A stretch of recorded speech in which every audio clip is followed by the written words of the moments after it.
Senhoras e senhores, muito boa noite.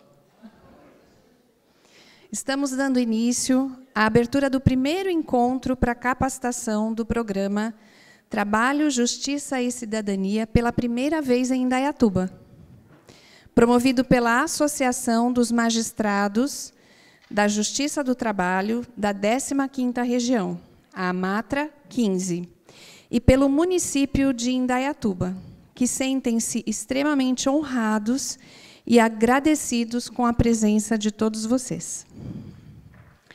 Queremos agradecer a inestimável colaboração das entidades que contribuíram com este evento e tornaram possível a sua realização.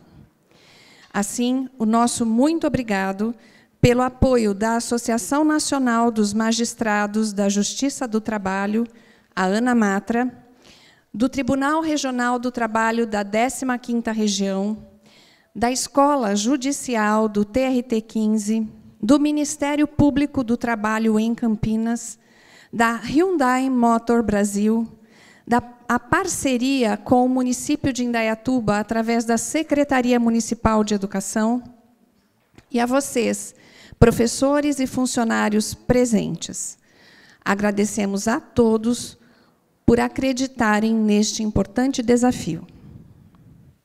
Para compor a nossa mesa de honra, chamamos ao palco algumas das nossas autoridades presentes. Representando o excelentíssimo senhor prefeito Nilson Alcides Gaspar, chamo ao palco o corregedor-geral do município, Dr. Antônio Carlos Pinheiro.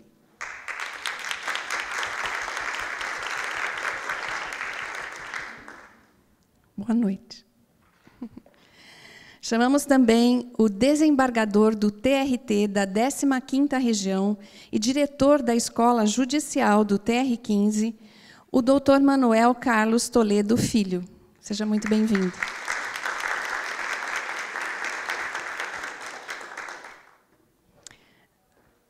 Chamamos também a juíza do TRT da 15ª Região e presidente da AMATRA 15, doutora Patrícia Maeda.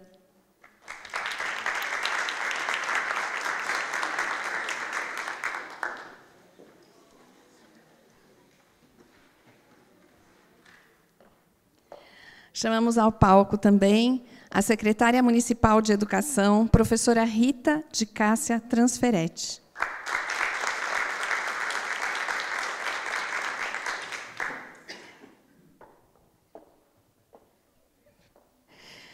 Registramos também a presença e agradecemos à Comissão de Erradicação do Trabalho Infantil do município, a senhora Sandra Maria de Moraes, diretora do Departamento de Proteção Especial, a senhora Ângela Castilho, coordenadora do PET em Indaiatuba,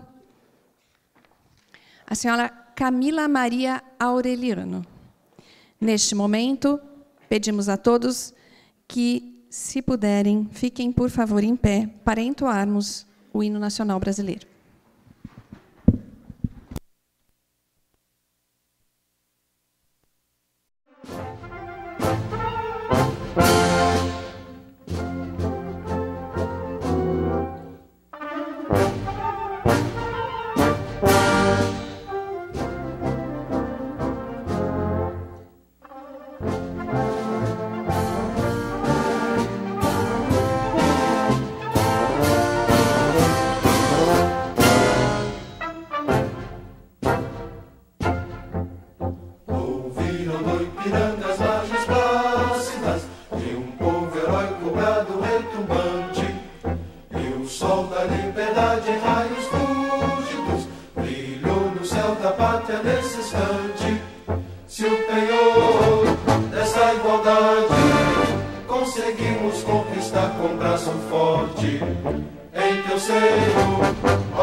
Resplandece, gigante pela própria natureza.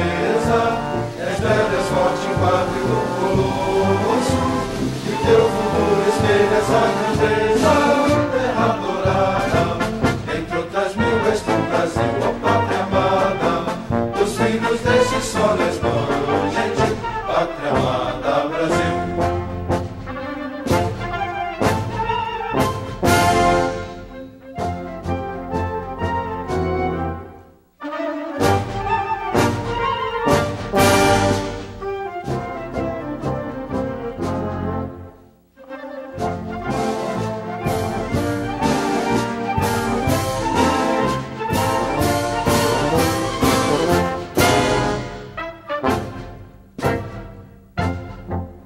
Deitada eternamente nesse esplêndido, ao sol do mar e à luz do céu profundo, fulguras do Brasil, florão da América, iluminado ao sol do novo mundo, do que a terra mais garrida, Deus risonhos, lindos campos têm mais flores, nossos bosques têm mais vida, nossa vida no teu seio mais amores. Ó pátria amada, salve, salve, Brasil de amor eterno seja símbolo, o lábaro que ostentas estrelado, dedica o verde louro desta flâmula, paz no futuro e glória no passado. Mas serres da justiça clava forte, verás que o fim do teu não foge à luta, nem teme quem te adora a própria morte, terra adorada, entre outras mil és tu Brasil, ó pátria amada, os filhos desses soles bons, gentil, pátria amada Brasil.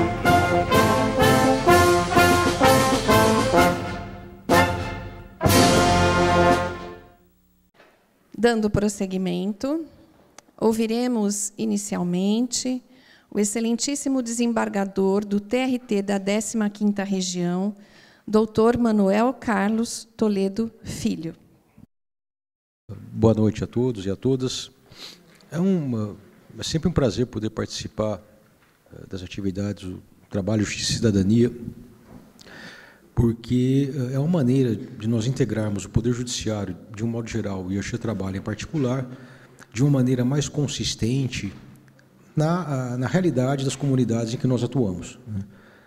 Eu venho muito pouco a Indaiatuba e hoje, tendo vindo, aproveitei para conhecer, inclusive, a sede da nossa vara do trabalho. É uma sede própria, né? Sede própria, foi bem instalada e servindo bastante bem a comunidade. E eu me interessei, quer dizer, a participação que eu tenho no programa não é uma participação relevante, mas uma vez eu fui ministrar uma aula numa escola municipal da periferia de Campinas, dentro do contexto do programa. E o tema que me passaram foi terceirização, que é um tema que, aliás, está bastante na moda hoje em dia, né? Está se falando muito disso. A assistência era composta por alunos, né, da escola, alunos, acho que era do ginásio, né? A gente falava ginásio, hoje já não sei mais como é que fala. Né? Fundamental 2. O Fundamental 1 seria o primário, né? Bom, então tá, Fundamental 2. E também trabalhadores terceirizados. O tema terceirização é um tema técnico, né, complicado, meio chato, mesmo para quem é da área, mesmo para quem tem formação em direito, é um tema, às vezes, meio difícil, né, da gente assimilar. No entanto, eu posso dizer com segurança que aquela assistência que eu tive ali, composta por jovens, né, da periferia, ou então por trabalhadores da própria escola, né, da cozinha, do serviço de faxina, da vigilância, a assistência que eu tive ali foi provavelmente uma das mais interessadas que eu já tive em todas as exposições que eu fiz. E eu fiz muitas no Brasil e fora do Brasil. E aquela ali foi uma das que eu constatei mais interesse, foi uma das que mais perguntaram, e ao contrário do que eu poderia imaginar, não foram perguntas assim, ingênuas, não, perguntas pertinentes e até com um certo grau de complexidade, referente, por exemplo, à representação sindical, né, representação sindical dos terceirizados e tudo mais. A gente se espanta. Mas ali eu percebi, então, o valor, a dimensão e a relevância que esse programa tem. É muito importante. E todos vocês aqui, por terem a iniciativa de participar, já merecem aí nosso respeito, nossa admiração, né? Muito obrigado.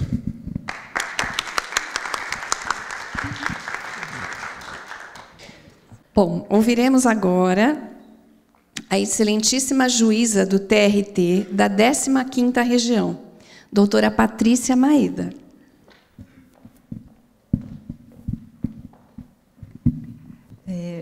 Bom, boa noite a todas e todos. É uma grande alegria estar aqui com vocês.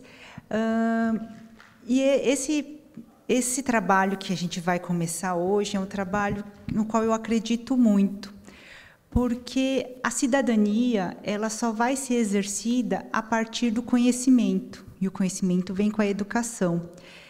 Então, o papel do professor é fundamental na nossa sociedade, não só para levar uma informação mastigada, mas, sobretudo, para ensinar as crianças, aos alunos, né, a pensarem, né, a desenvolver um raciocínio crítico, né, através do qual ele consiga compreender que ele é, sim, sujeito de direitos, né? Esses direitos são exigíveis, né? Eles estão previstos em lei, na Constituição, e, a partir dessa consciência, nós vamos formar cidadãos e cidadãs e, quem sabe, uma sociedade melhor no futuro.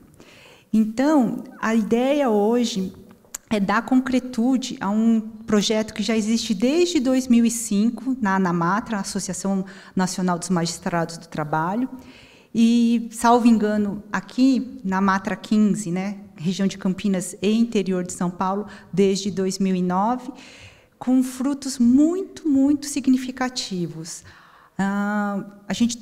Bom, vocês vão conhecer direitinho o programa, mas, ao final do ano, no final do ano, nós temos uma produção, né, dos próprios alunos sobre o que eles, né, conseguiram aprender ao longo do ano. E é um evento muito bonito, né? E nós, aqui do Tribunal da 15ª Região, né, da Matra 15, inclusive já ganhamos um prêmio nacional, né, em virtude de um trabalho muito significativo de um aluno da região de Campinas.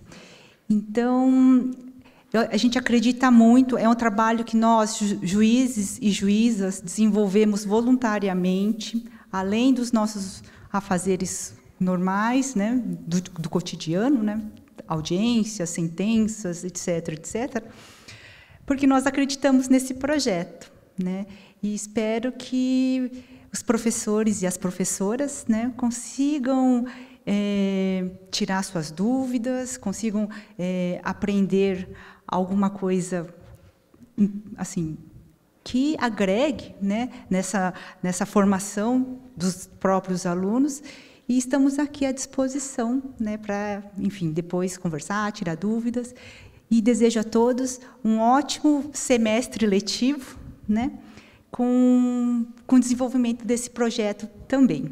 Um abraço.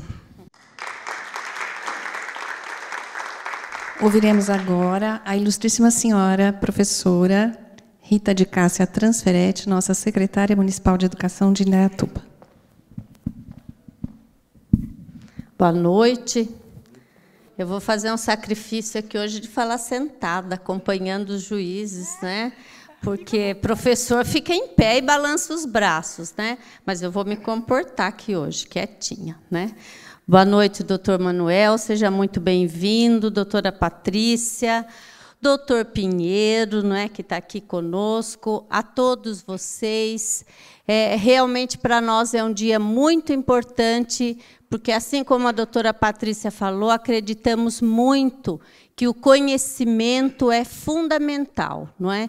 E hoje eu destacaria aqui o tema da erradicação do trabalho infantil, não é? Quero cumprimentar a comissão que está aqui, a Sandra, a Ângela, e é um tema também presente no nosso currículo, não é? É um tema que nós trabalhamos no nosso currículo, e eu acho que cada vez que a gente ouve falar sobre a erradicação do trabalho infantil, a gente ouve uma informação diferente, não é?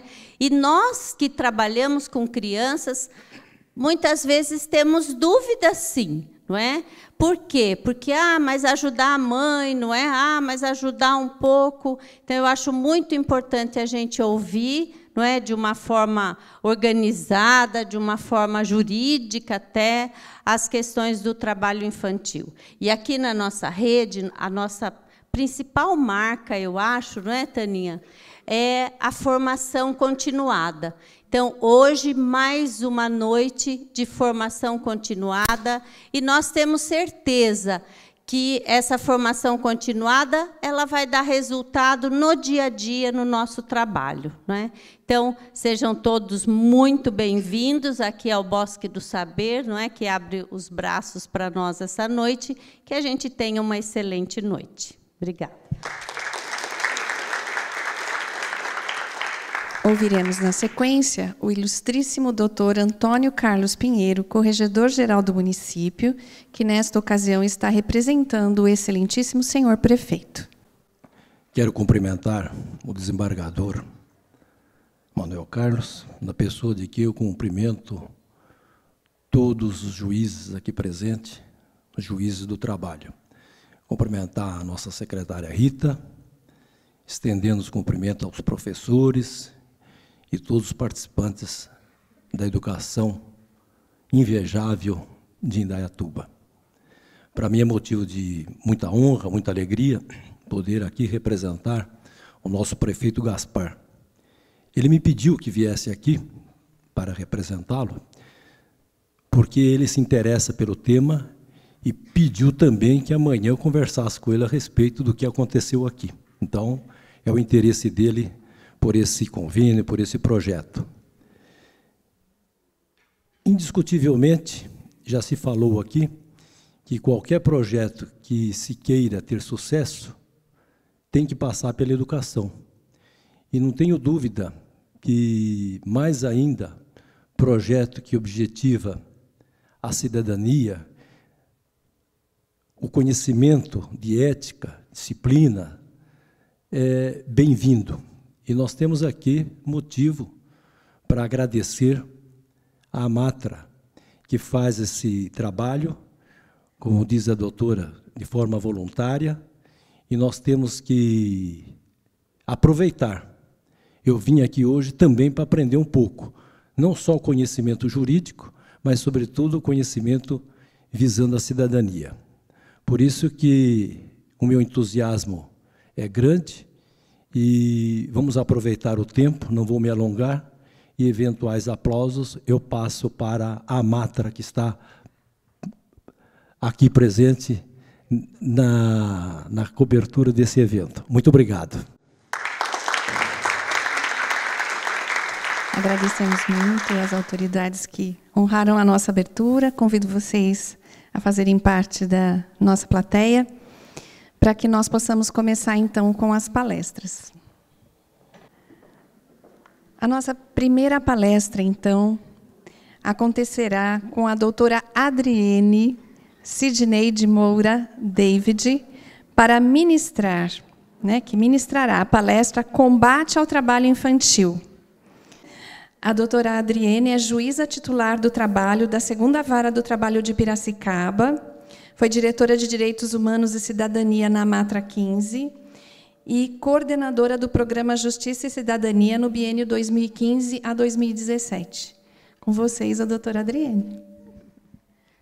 Boa noite a todos.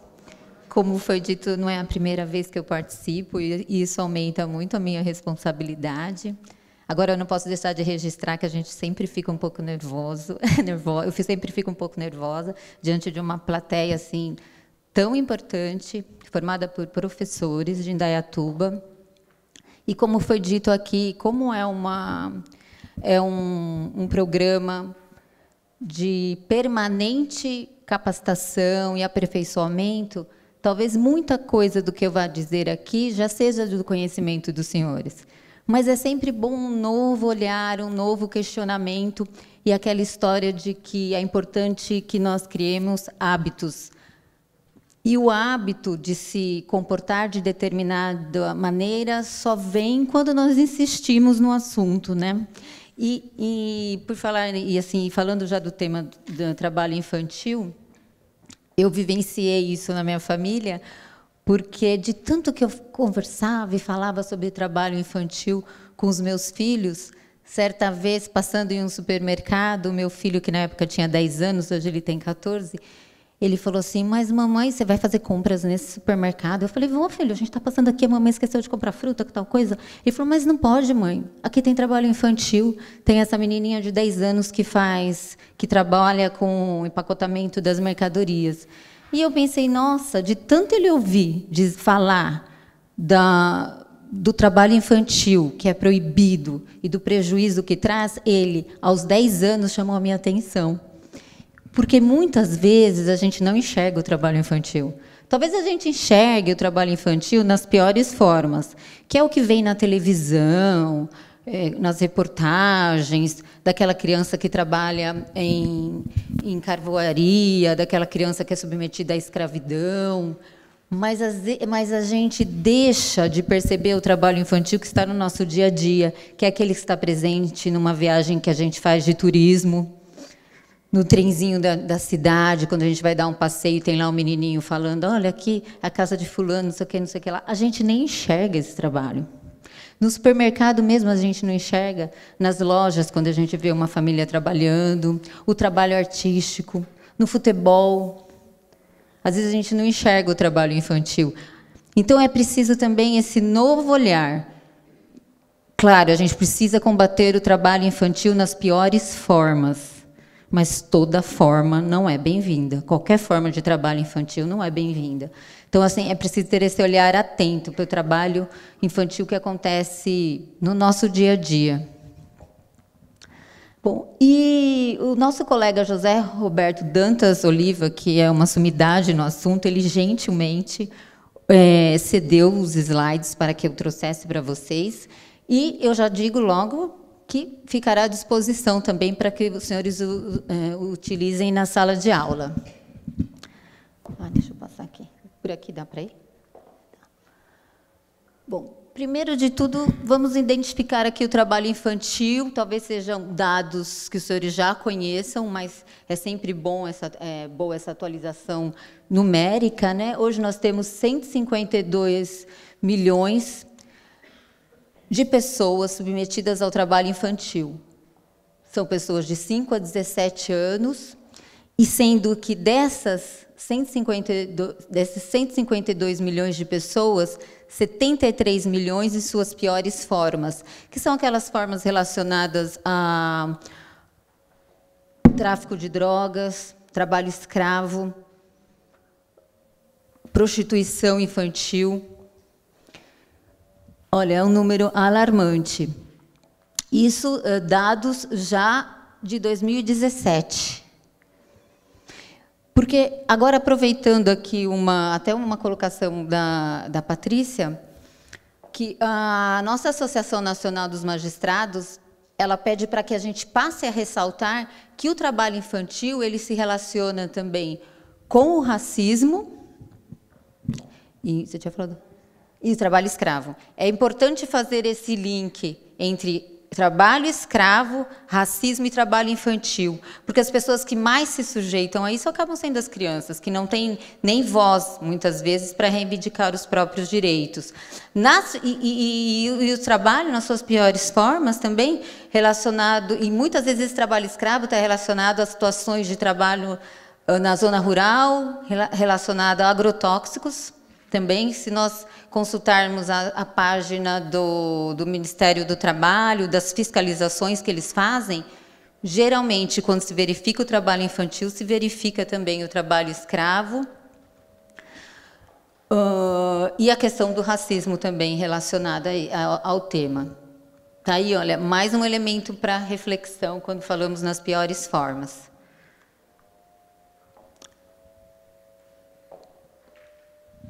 No Brasil, nós temos 2.516.000 crianças menores nessa condição de trabalho infantil. E a gente pode verificar que houve o trabalho infantil ele tem sido reduzido, mas parece que não houve uma desaceleração, como coloca aqui o Roberto, o nosso colega. Veja que não se mantém constante a redução e chega até a aumentar, aqui, ó, de 2013 para 2014, houve até um aumento na identificação de pessoas submetidas a esse trabalho infantil.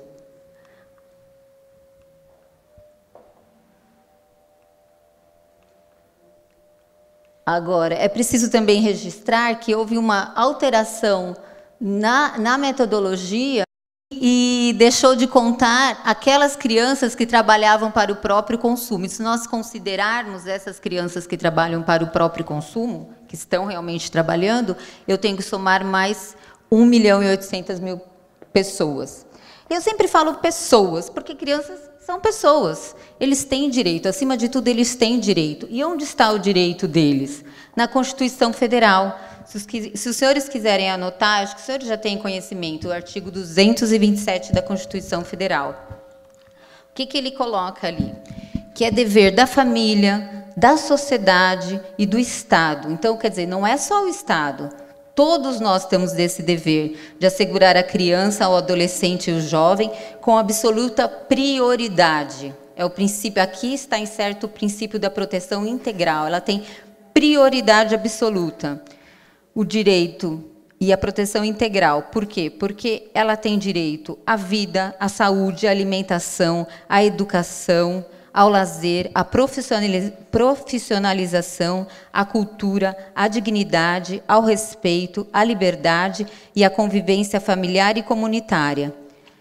Além de ter o direito de estar a salvo de toda forma de negligência, discriminação, exploração, violência, crueldade e opressão. Então, é um direito da criança como pessoa. Então, não dá para questionar mais nada. E o ECA, que é o Estatuto da Criança e do Adolescente, ele repete também esse princípio da proteção integral. Então, só por aí a gente já percebe que não dá para questionar isso, né? Será que eu tenho o direito de tirar esse direito de uma criança, ou porque ele é meu filho, ou porque ele é meu aluno, ou porque eu sou empresário e ele é meu empregado, ou porque ele trabalha para mim? Então, acima de tudo, está o direito da criança como pessoa.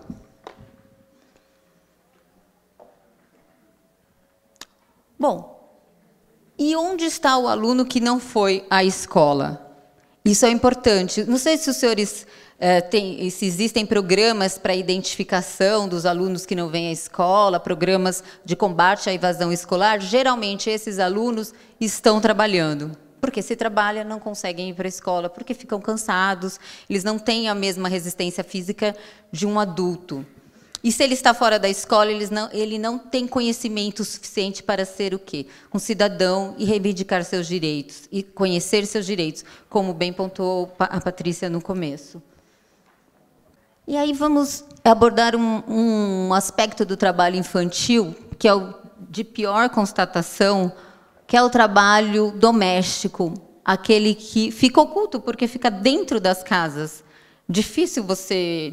Muitas vezes passa até desapercebido uma vida inteira, a criança se submeteu ao trabalho infantil, ninguém ficou sabendo, pela dificuldade de fiscalização desse tipo de trabalho.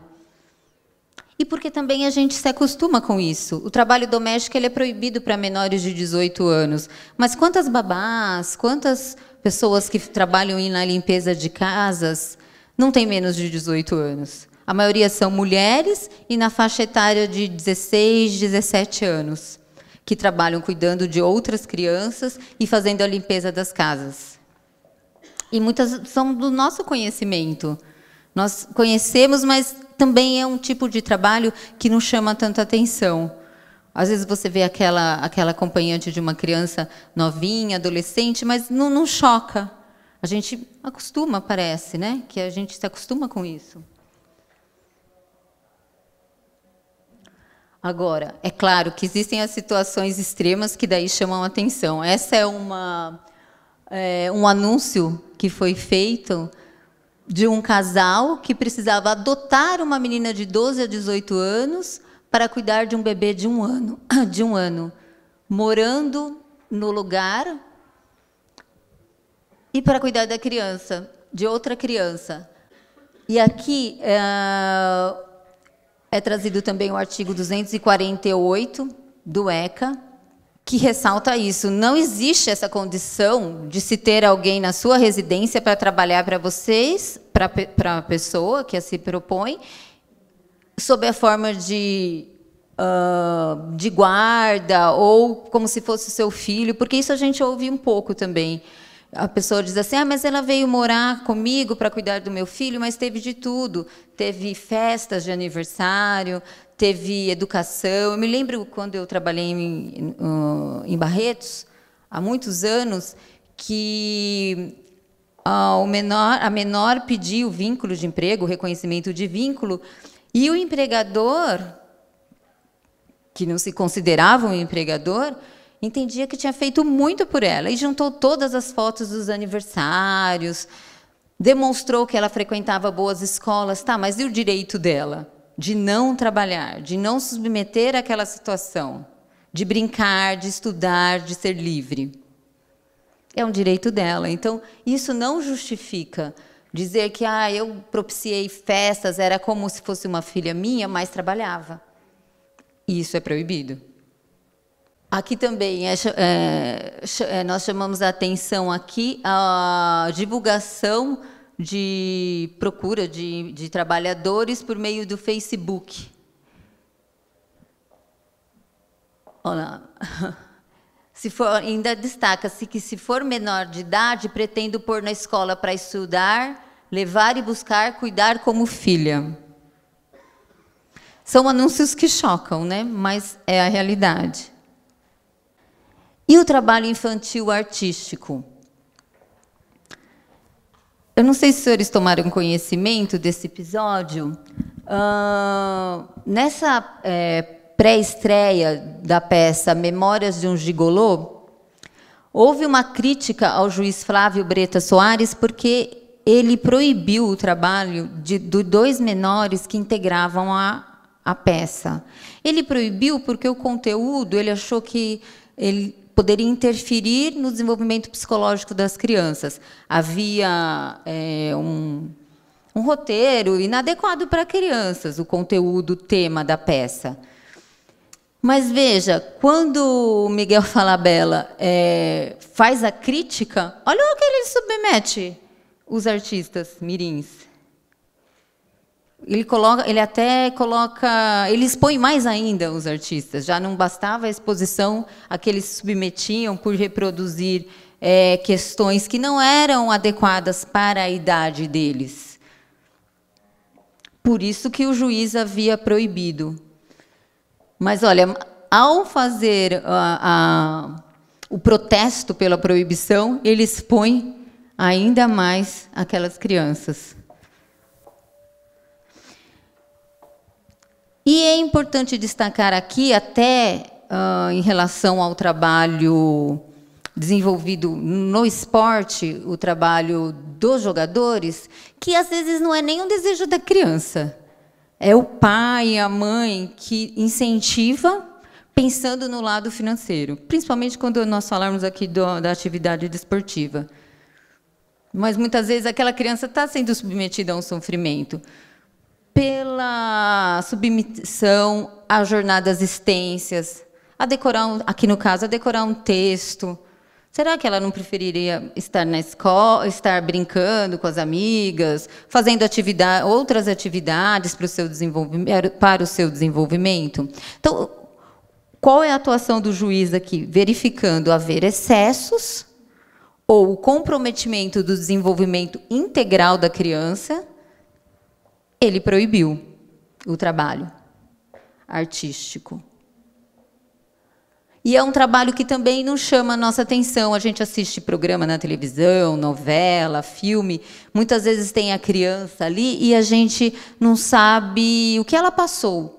E esse é um outro exemplo muito interessante. Não sei se os senhores assistiram o filme Cidade de Deus, ou ficaram sabendo desse episódio que houve no filme, que a criança, numa das cenas, ela está no meio de um tiroteio e recebe um tiro nos pés. E, como artista, ele teria que chorar muito, e ele não estava conseguindo fazer a cena. Aí perguntaram assim para ele: o que te deixaria mais triste? qual notícia te deixaria mais triste? Ele falou, a morte da minha mãe. Daí disseram assim para ele, então, pense que sua mãe morreu. Ai, eu até me arrepio assim, de ouvir isso. Quando eu soube o que houve para que ele pudesse representar tão bem. E aí ele chorava compulsivamente. E a cena ficou ótima, ficou excelente. Mas imagina o que esse menino sentiu ao pensar que a própria mãe havia morrido. E para conseguir fazer essa cena. Agora, eu já tive, não sei se é verdade ou não, se falaram para ele que a mãe tinha efetivamente morrido, ou se falaram para ele pensar que a mãe tinha morrido. Bom, qualquer duas dessas hipóteses é incabível. Mas não sei o que disseram. E aí a cena foi maravilhosa. Mas a que custo?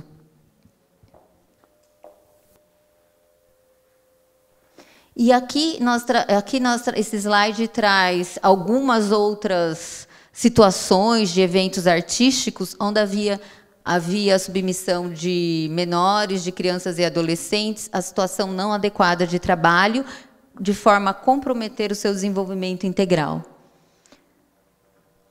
O do Rei Leão também, que ficou tanto tempo aí em cartaz. Mas a gente passa para vocês também os slides, e isso é interessante de se ver, porque também a gente não percebe, né? Vestir uma peça de teatro, tem lá uma criança, a gente pode começar a pensar, nossa, mas quanto tempo de ensaio? E será que o que ela está falando, ou o assunto que ela participa, é adequado para a idade dela? O trabalho infantil desportivo também. Existem as regras gerais da Constituição Federal, pois a Constituição Federal proíbe o trabalho a menores de 16 anos, salvo na condição de aprendiz para maiores de 14. E, em relação à formação do atleta profissional, a regra é a mesma. E aqui também entra aquela questão dos pais, muitas vezes, incentivarem.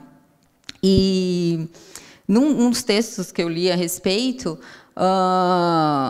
o filho tinha que se sair bem de todo jeito. A mãe e o pai pressionavam demais a criança para que ela se saísse bem nos treinos. E aquelas peneiras que eles fazem com os jovens, com as crianças, imagina o que é aquilo na mente das crianças. Até ao ponto de um menino dizer que o dia que ele saiu melhor num jogo foi o dia que o pai não foi assistir, de tanta pressão que ele sentia. Porque também tem aquela história de um dia ser um grande jogador, de resolver o problema de toda a família. Aqui, olha lá, os meninos engraxates também no aeroporto de Congonhas. Isso a gente vê muito no Nordeste, né? Quando a gente vai viajar. Viagem de turismo, vem lá a gente está lá numa boa, tomando um sol, e às vezes a gente não percebe esse trabalho também, né? Vem lá um menininho vender esse queijinho coalhada, né? Coalho. R$1, geralmente é R$1. Não deve mais ser R$1, acho que faz tempo que eu não vou. Já deve estar uns 5. Mas ele está lá, de sol a sol, vendendo, e a gente não enxerga, né? Vamos prestar atenção nesses dizeres. Uma súplica para o mundo. Enfim, o que pode fazer um homem válido e na força da idade não será equitativo exigi-lo de uma mulher ou de uma criança, especialmente a infância. E isto deve ser estritamente observado. Não deve entrar na oficina, senão depois que a idade tenha desenvolvido nela as forças físicas, intelectuais e morais. Do contrário, como uma planta ainda tenra, ver-se-á murchar como um trabalho demasiado precoce e dar-se-á cabo da sua educação. Agora, olha de quando é essa declaração. 15 de maio de 1891. Haja persistência e processo de capacitação, porque a gente ainda enfrenta a mesma situação. As crianças que trabalham, os menores que trabalham, ficam sujeitos a acidente e a doenças, porque o corpo deles não está totalmente desenvolvido e porque eles não têm a mesma capacidade de atenção e formação de um adulto. Então, aqui são dados relacionados a acidentes de trabalho. Quando notificados, porque geralmente quem emprega uma criança também não notifica de acidente. Mas o que se tem notícia é da existência de mortes e de acidentes em número significativo relacionados ao trabalho do menor. E nós temos desafios aí para serem vencidos. Nós temos o programa, nós temos Além do Aprendiz, que, de certa forma, que possibilita o trabalho para maiores de 14 anos, mas que relaciona o trabalho a uma aprendizagem. E aí, sim, vai ao encontro do que dispõe a Constituição Federal. E qual que é um desafio que a gente tem? Um desafio constante, de conscientização, de enxergar o trabalho infantil nas piores formas e nas formas com as quais, às vezes, nós nos habituamos. E aqui nós temos alguns programas que foram desenvolvidos para levar esse tema, sempre de forma a conscientizar. Audiência pública feita em 14/4 de 2016, onde vários setores da sociedade discutiram o tema. O desafio da suficiência, porque para eu propiciar um trabalho profissionalizante, eu também tenho que ter vagas nas empresas, vagas nos cursos. Então, veja, é um trabalho conjunto, não é só do Judiciário, não é só do Ministério Público, não é só do Ministério do Trabalho, é também um trabalho político, um trabalho de empresários, é a força de toda a sociedade, não só de um setor ou outro. Desafio da qualidade. Por que não pensarmos num tipo especial de contrato de trabalho? Agora, com a reforma trabalhista, perdeu-se uma oportunidade de se cuidar mais do trabalho infantil. Ao contrário, agora as férias podem ser cindidas. Antes da reforma, o menor só poderia tirar férias sem que fossem fracionadas, 30 dias. Agora não, é possível fracionar as férias do menor. Desafio da inclusão. A proposta aqui é de se pensar em cotas como existem as cotas para os deficientes, por que não se pensar em uma cota de inclusão também para essas crianças ou esses menores que muitas vezes saem, inclusive, como chama, quando o menor é infrator, que permanece, não é no presídio. Tem um nome, esqueci. Fundação Casa. Isso, Fundação Casa. Nós temos, na Justiça do Trabalho, juízes que são especializados na análise de questões relacionadas ao trabalho infantil. Eles julgam os processos que envolvem um trabalhador com idade inferior a 18 anos, analisam os pedidos de autorização para o trabalho de crianças e adolescentes, julgam as ações trabalhistas, quando são coletivas ou ações civis públicas, e dão autorização para a fiscalização de trabalho infantil doméstico.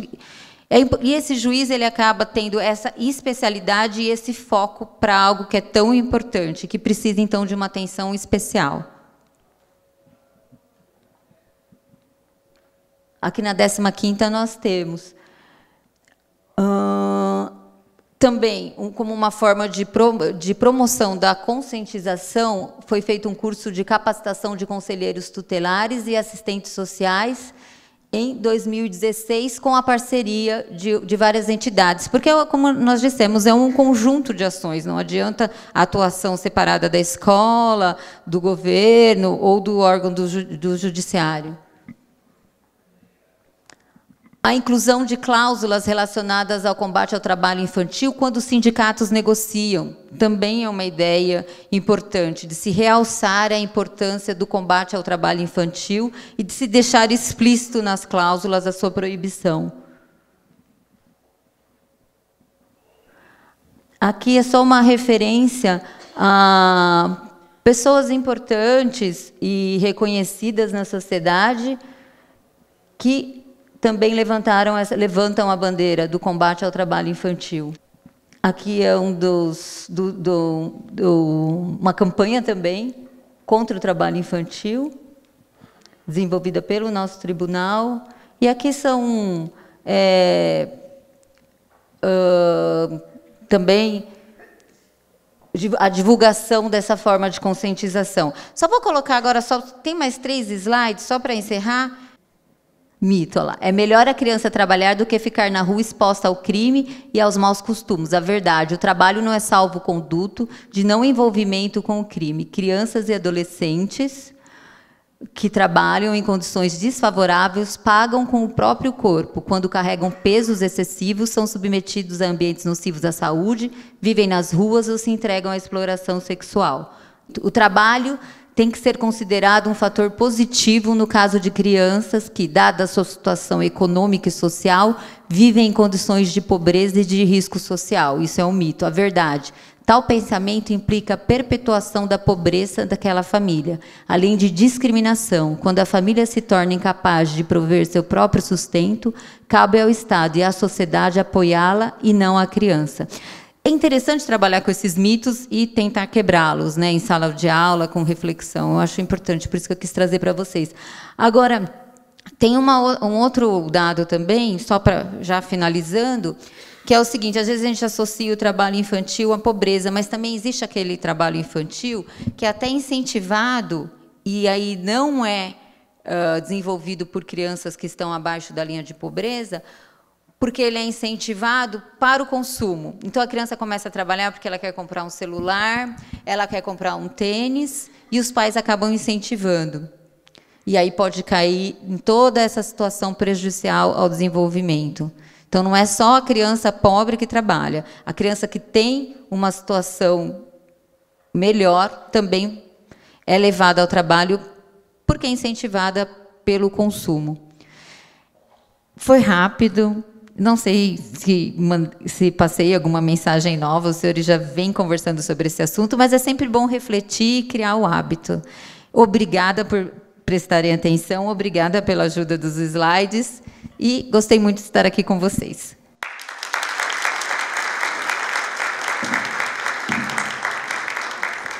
Obrigada, doutora Adriene. Vamos, então, agora para a nossa segunda palestra. O tema é Reforma da Previdência Social. Então, eu convido o doutor Marcelo Bueno Paloni para subir ao palco e nos dar a honra das suas palavras. O doutor Marcelo Bueno Paloni, ele atua como juiz do trabalho titular na Vara do Trabalho de Registro, São Paulo, e foi também juiz titular em Dracena, São Paulo também, e Avaré, São Paulo. Foi presidente da Associação dos Magistrados da Justiça do Trabalho, da 15ª Região, a Matra 15, entre os anos de 2017 e 2018. Com vocês, o doutor Marcelo. Muito obrigada. Boa noite a todas e todos. É um prazer estar de volta aqui. Há não muito tempo atrás estávamos aqui, né, doutor Pinheiro? Na culminância... Foi, acho que, final do ano passado, se eu não me engano, né? Não é isso, professora Rita? Em novembro. Mas ficou faltando uma coisa hoje aqui, viu? O hino de Indaiatuba. Eu não conhecia o hino. O representante da Câmara dos Vereadores cantou tão efusivamente que eu gostei do hino. Vocês não cantaram hoje. Não é? Então tá. Não é isso, Maurício? Maurício é cidadão de Indaiatuba, não? Não. É um prazer realmente estar de volta aqui para conversar com vocês. Eu não vou ficar falando muita bobagem aqui. Eu sou como a professora Rita, gosto de ficar andando e gesticulando. Isso acho que vem aí talvez do sangue calabrês, né? Então, ou da criação, né? Então a gente não consegue ficar sentado. E o tema é muito extenso, tem muitos slides e o tempo é curto. Vamos tentar falar objetivamente. E o que for mais importante. Muito embora esse assunto já esteja meio latente, aí está meio adormecido, né? Teríamos uma reforma da Previdência e poderíamos ter experimentado uma reforma da Previdência. Complicada, complexa e, por que não dizer, muito prejudicial. Está dando um apito aqui, eu não sei onde eu fico, mas estou tentando me achar aqui. E por várias situações, e também por uma luta muito grande de vários setores da sociedade, inclusive das nossas associações, né, Patrícia? Nós, fazendo visitas, aí essa questão acabou ficando para depois, não sabemos para quando. Mas isso vai voltar à discussão, vai voltar à tona, né? Porque criou-se aí uma certeza quase que absoluta, uma verdade quase que absoluta, que o grande problema, um dos grandes problemas, né? Um deles já foi dito aqui pela colega Adriane, pela nossa querida Adriane, estou mudando seu nome, né? Que é o trabalho infantil. O outro deles é que os velhinhos, os idosos, custam muito caro, parece, né? Nós estamos, graças a Deus, vivendo mais, né? A ciência avançou, a medicina avançou, e graças a Deus estamos tendo uma longevidade maior, mas isso parece que está se tornando um fardo para a sociedade. Isso não é um problema só no Brasil, é uma questão que aflige, acho que todas as nações do mundo, inclusive nações do dito mundo mais desenvolvido, né? É verdade que em outros lugares aí enfrenta-se esse problema de uma outra maneira, mas aqui do Brasil a situação está bem complexa com relação à maneira como se enxerga isso como um problema. Bom, o início desse assunto aí, por isso que eu comecei falando que, seja qual for aí o governo que vier a ser eleito, não sei o que vai acontecer. Aliás, é muito difícil saber o que vai acontecer no Brasil nesse assunto específico, mas seja qual for, ele vai ser premido, vai ter essa pressão sobre o governo tratar dessa questão da reforma da Previdência. E um dos motivos, mais uma das supostas verdades absolutas, é que a Previdência é deficitária, né? Para a gente tentar fazer uma pequena distinção das coisas, Previdência Social é um dos pilares da Seguridade Social. Isso tudo está previsto na Constituição.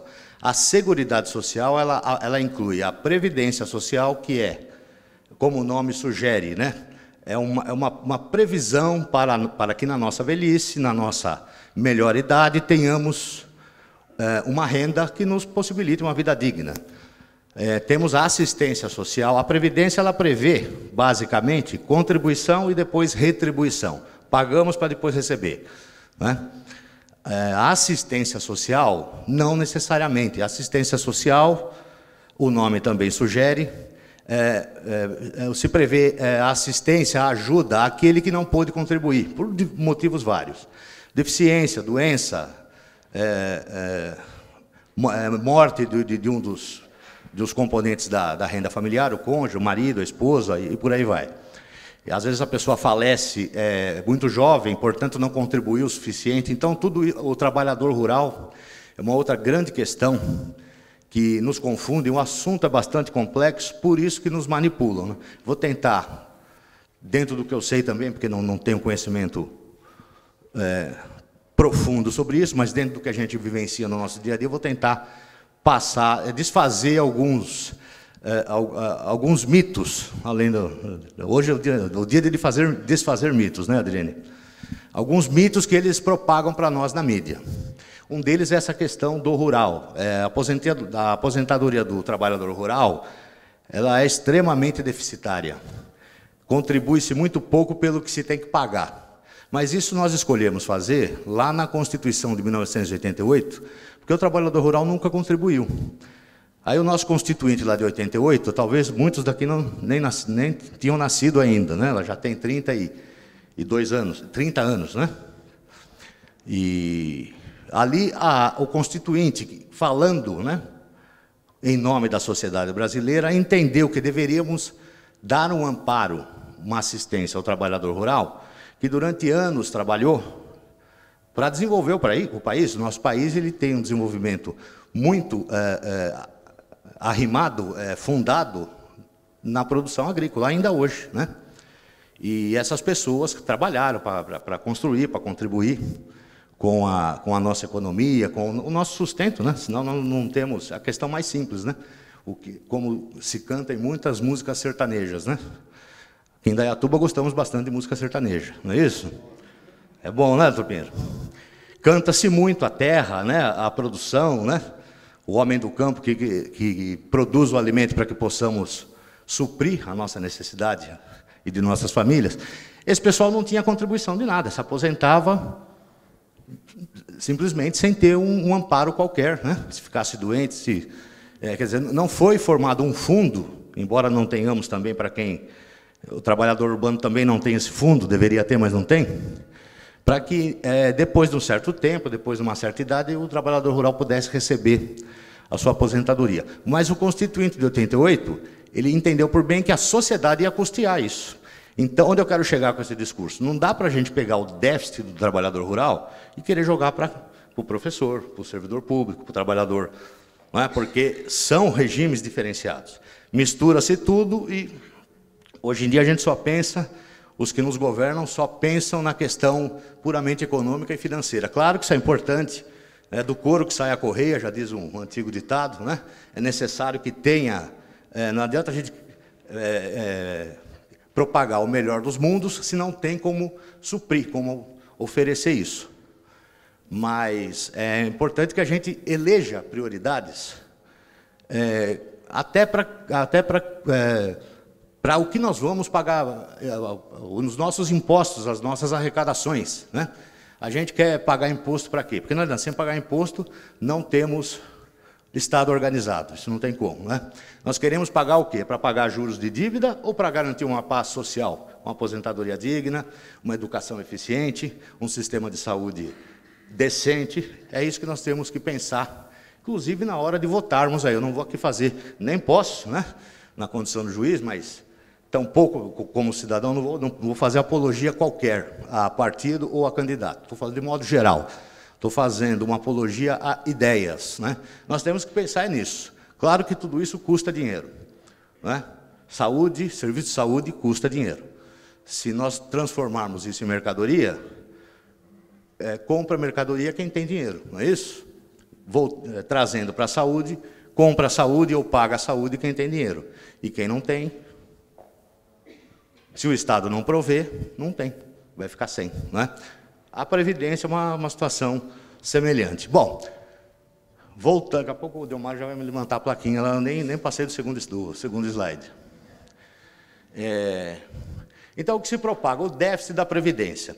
Isso também é contestável. Eu falei que nós temos aí o tripé da Seguridade Social: Previdência, Assistência e a Saúde. É o terceiro pilar da Seguridade Social. O nome sugere que é um seguro social. Quando fazemos um seguro de vida, um seguro de saúde, um seguro do carro, não é? O que é a ideia de seguro? Se houver um infortúnio, se houver alguma coisa que eu não espere que me faça necessitar de amparo, aquele seguro vai cobrir. A Seguridade Social é isso, ela prevê a cobertura universal, né? Quando se diz universal, quer dizer exatamente isso que a palavra sugere: todos, indistintamente, né? E, em alguns casos, independente até de contribuição. Isso está na Constituição, não é? Então, nesse tripé, em alguns aspectos, a Previdência tem sim déficit. Eu citei um aqui, que é o caso do trabalhador rural. Agora, se analisarmos as contas da Seguridade Social, porque a Seguridade ela não é financiada tão somente pelos descontos dos nossos salários.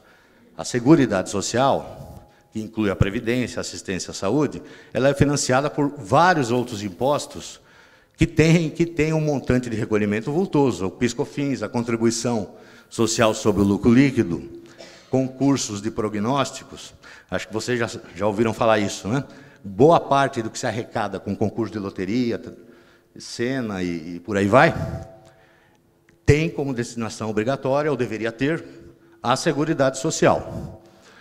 E, por exemplo, nós temos opiniões abalizadas, como é o caso dessa professora, a doutora Denise Gentil, que no estudo de doutorado, numa tese de doutorado que ela apresentou na Universidade Federal do Rio de Janeiro, nos anos de 95 a 2005, a Previdência, na verdade, ela foi isso aqui. A Seguridade, não a Previdência. Ela foi superavitária em praticamente todos os anos. Se pegarmos aqui um estudo da Associação dos Auditores Fiscais da Previdência, dos fiscais da Previdência, de 2006 a 2014, os superávites totalizaram 571 bilhões de reais. É muito dinheiro. Isso aqui em valores brutos, nominais, sem corrigir. Se formos corrigir, acho que não está dando para vocês verem aí, mas, não, aqui é a DRU. Já vou chegar nisso aí. Mas isso aqui, se fosse corrigir, passaria de 3 trilhões. Eu achei que eu tinha um slide aí, mas fosse corrigir isso aí pelo IGPM. O que o Estado faz, o que o governo faz? Dentre outras coisas, a que mais tira dinheiro dessa arrecadação previdenciária é o que se chama de desvinculação das receitas da União. O nome já sugere desvincular a contribuição previdenciária e esses outros impostos que eu citei, PIS/COFINS, contribuição social sobre o lucro, CSSL, tudo isso ele tem uma destinação vinculada, é diferente do imposto de renda que a gente paga. O imposto de renda que a gente paga, o Estado arrecada e utiliza naquilo que as políticas públicas que ele elegeu ditarem como prioridade. A contribuição social não, ela só pode financiar a Seguridade Social. O que eles inventaram? Essa DRU aí, desvincular uma parte dessa receita para usar em outras coisas. Era de 20%, em 2016 passou a ser de 30%. Isso aqui é um estudo também da ANFIP, da Associação dos Fiscais Previdenciários. As desvinculações que foram feitas de 2001 a 2015, teríamos um valor nominal de 600 bilhões. Eles falam que o déficit esse ano vai ser 130, não, 150, por aí, bilhões, né? Só de desvinculação, em valores não corrigidos, 602 bilhões. Se atualizar esse valor, só a correção monetária, sem juros, 900 bilhões. Isso aqui é do ano passado ainda, viu, pessoal? A coisa já deve ter aumentado. Esse slide eu estava usando no ano passado, como não caminhou aí o assunto reforma de Previdência, ficou meio amortecido, eu acabei também me acomodando e não atualizei. Se formos atualizar isso aqui com os juros, que é os juros da Selic, é os juros que o nosso governo paga para tomar dinheiro emprestado. Ou seja, nada mais justo, porque isso aqui é dinheiro nosso, né? Quer dizer, o pessoal fala, poxa, mas o rapaz lá tem 50 e poucos anos, já vai aposentar. Mas ele contribuiu 40 anos da vida dele, né? Quer dizer, quando ele começou a trabalhar lá, ele teve a promessa de que depois de... a promessa era ainda outra, era 30 anos de contribuição, agora já é 35, né? Está cada vez aumentando mais. Ele teve essa promessa que, descontando uma parte do salário dele, ao final de 35 anos, ele poderia se aposentar, não é isso? Se ele tivesse pego esse dinheiro e guardado numa poupança, ele teria um bom capital, um bom montante hoje para... Então, esse dinheiro aqui é nosso. Nada mais justo que, como o Estado pega dinheiro emprestado e paga a taxa Selic, pagasse a taxa Selic também para esses desvios, essas desvinculações. Ele desvia não no sentido da ilicitude, também tem ilicitude, mas não é isso que eu estou falando. Ainda que pudéssemos supor que essa desvinculação fosse usada somente de maneira absolutamente limpa, né? Vamos crer que sim. O valor corrigido seria de 2 trilhões, quer dizer, é muita coisa, né? E 532 bilhões. Claro que isso aí é uma conta simplista, é verdade, é uma conta simplista. Mas isso não pode simplesmente ser descartado e chegar para quem já contribuiu 30, 35, 40 anos, falar, meu amigo, não tem mais o que fazer. Você vai ser o culpado pelo fato do seu neto não ter aposentadoria. Ou você aceita, quer dizer, isso é uma chantagem desleal, né? Desleal, para dizer uma palavra que eu acho que está leve ainda. Não, é evidente que nós precisamos, tem coisa para corrigir, mas não é transferindo o ônus somente para quem contribui, e que trabalhou, e que continua trabalhando, não é? Então vamos em frente, senão não vai dar tempo. Porque esses superávites aí que eu mencionei, o que acontece hoje? De uns anos para cá, a Previdência tem sido deficitária sim. Vários são os motivos. A crise econômica e a crise no emprego é um dos mais importantes. Cai o emprego, cai a arrecadação, não tem jeito, né? Só que a Previdência não foi criada na década de 2000, na década de 90, foi criada na década de 60. Na verdade, havia os institutos de previdência e na década de 60 eles foram aglutinados, né? Os antigos institutos de aposentadoria e pensões foram aglutinados no antigo INSS, IAPAS, né? INSS. Então, é fácil imaginar, muita gente contribuindo, pouca gente aposentada. Foi sobrando dinheiro. Isso aí foi usado para construir Ponte Rio-Niterói. Isso é dado, não é lenda, não, isso é verdade, né? Ponte Rio-Niterói, Transamazônica, usina de Angra, que é importante, são bens públicos necessários, quer dizer, você não tinha como pegar esse dinheiro e deixar debaixo do colchão. O Estado tinha que investir mesmo, até para que isso fosse capitalizado, para que, no momento futuro, quando ia ter mais pagamento de aposentadoria do que arrecadação, tem uma sobra, não é? Só que usaram esse dinheiro, ninguém mais quer saber o que isso virou. Essa que é a grande verdade. Eu vou dar uma corrida aqui para a gente chegar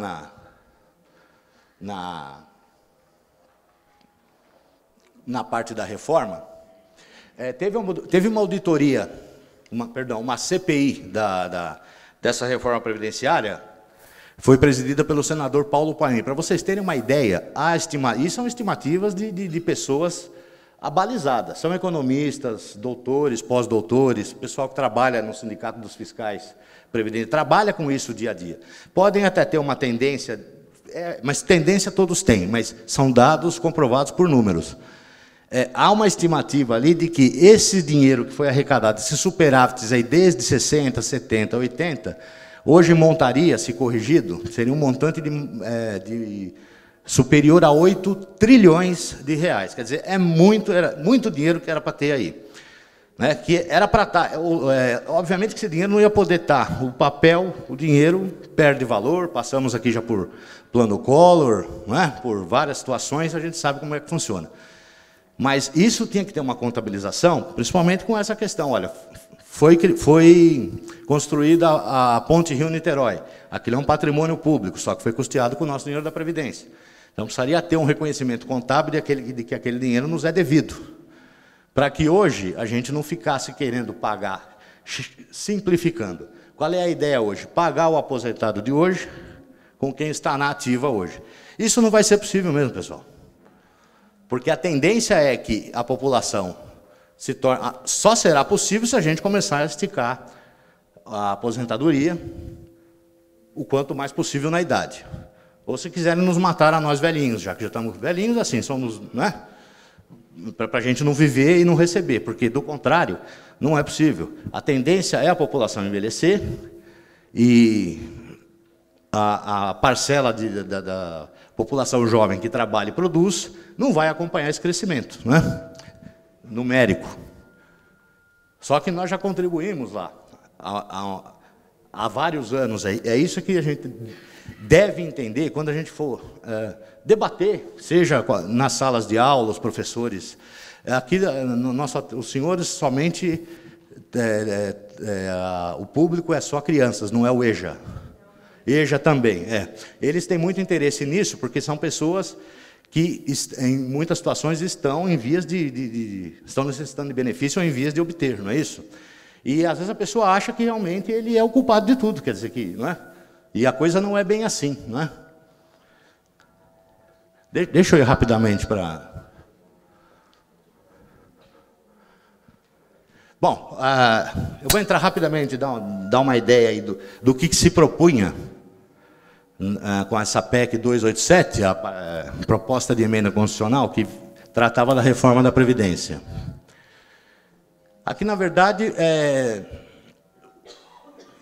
está mais voltada à questão dos servidores públicos, que esse slide aqui a gente estava usando muito para tratar, os professores de Indaiatuba são estatutários, então interessa para vocês nesse aspecto, né? Mas no caso do trabalhador do regime geral, dito seletista, a diferença não é mais branda até. A questão é ser mais rigorosa para nós, servidores públicos, né?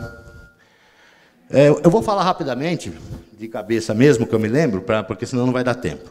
A regra hoje, como é? Hoje é aquela tal da regra 85-95. Né? No caso de professores, 30 anos de contribuição homem, 25 mulher, independente da idade. Não é isso?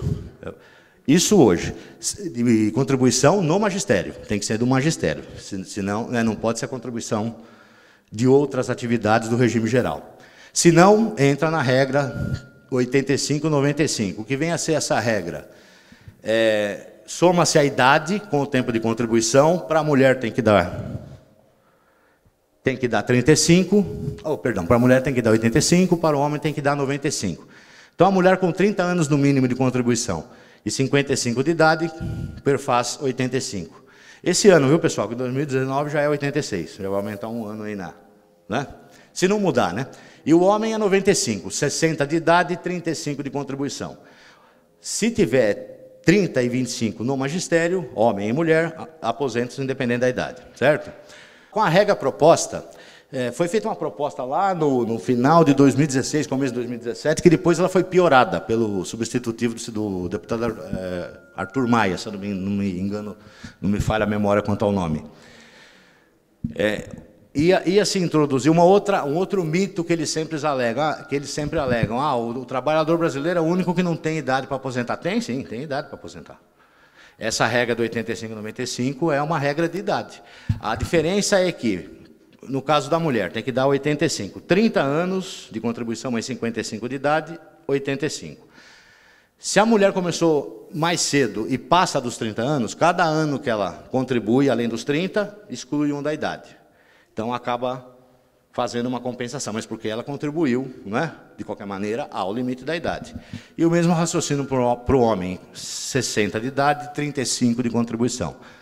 No caso do professor, até então, não tem essa questão, se ele, como eu volto a dizer, se ele completar 30 anos de magistério, exceto o magistério tem que ser no ensino básico, fundamental e médio, não é no ensino superior, não é contado mais. Entra na regra do 85, 95.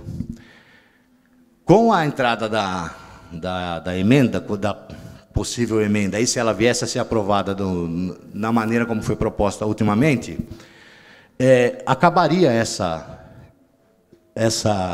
situação de aposentar-se, quer dizer, a regra da idade ia ser muito mais rigorosa, porque você poderia ia ter uma regra de transição, dependendo do caso. O professor, agora eu não vou lembrar, vou falar, tem uma regra de transição mais favorável do professor.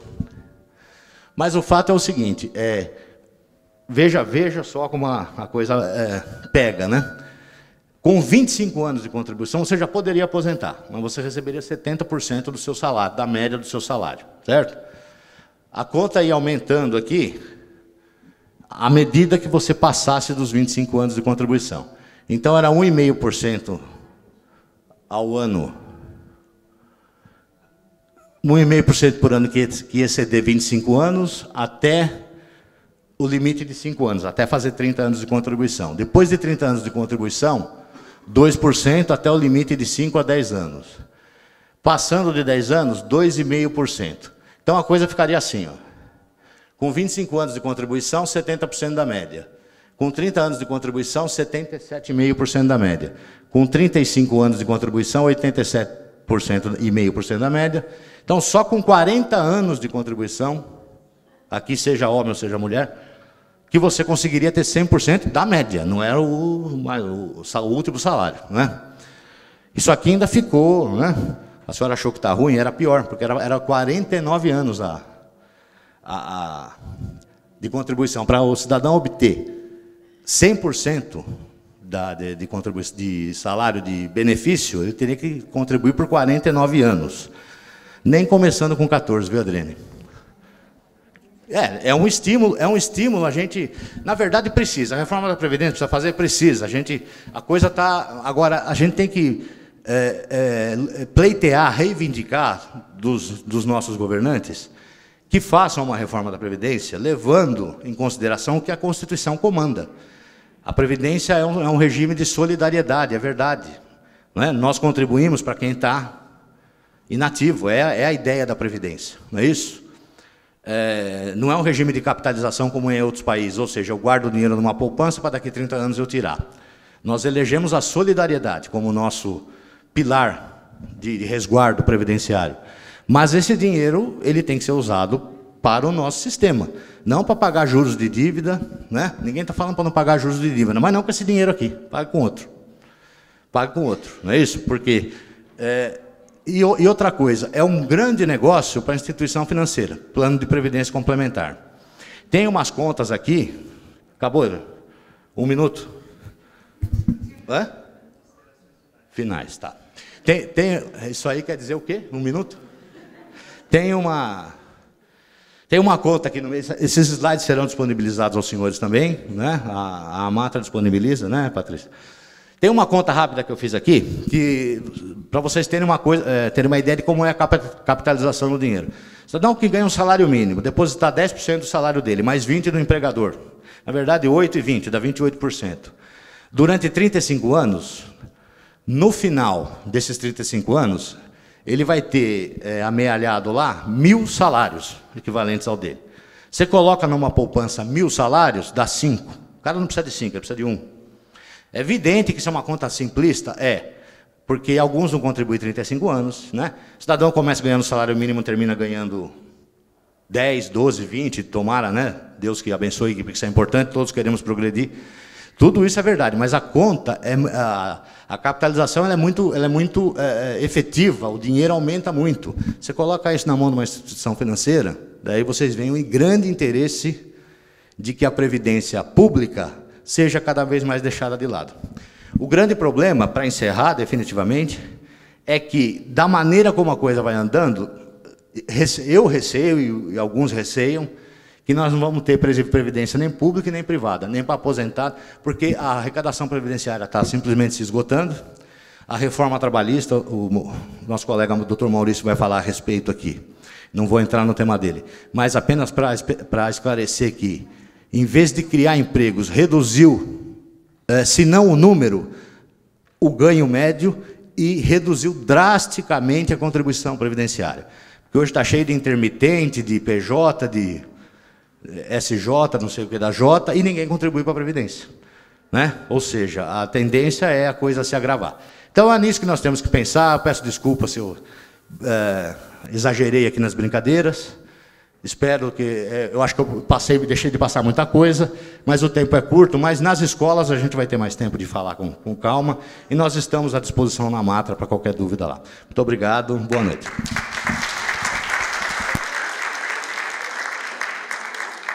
Muito obrigada, Dr. Marcelo Bueno Paloni, pelos esclarecimentos e pela contribuição que deixou para a gente. Nós vamos chamar agora ao palco o nosso terceiro palestrante, o Dr. Maurício Berzotti de Souza. O Dr. Maurício, que é nosso colaborador já de outros anos, né? Porque eu já vi o senhor nas nossas escolas, fazendo palestra aos alunos de EJA. Muito obrigado do senhor ter aceito o convite da Matra, né, e estar aqui conosco, viu? Bom, o doutor Maurício, ele é juiz do trabalho, substituto da TRT da 15ª Região e atualmente é professor assistente da Faculdade Anhanguera de Valinhos. Seja muito bem-vindo. Boa noite. Agradeço a Deus, agradeço a Patrícia, nossa presidente, a Deus e a Patrícia. Não estou dizendo que a Patrícia seja Deus, né? Mas agradeço a Deus, a Patrícia, pelo convite.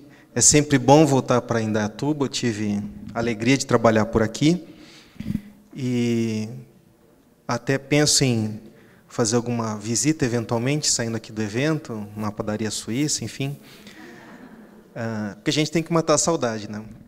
Mas eu venho para cá com muita alegria, com muita satisfação. Gosto muito de participar desses projetos.